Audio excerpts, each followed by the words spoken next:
শেষ দেখাটা মা বাবা সন্তানেও দেখে না, মাবুদ শেষ দেখাটা মা বাবা সন্তানেও দেখে না।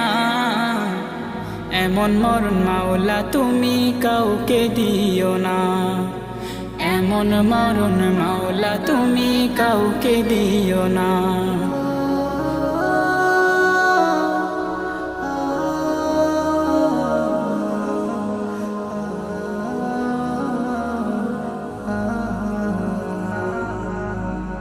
যে মরণ লাশ হলে কেউ চায় না গোসল দিতে, আসে না ছেলে বাবার কফিন কাঁধে নিতে। জানাজা দাফন কাফন ভাগ্যে যদিও হয়, মানবতার ফেরিওয়ালা সেথায় অসহায়। এই পাপী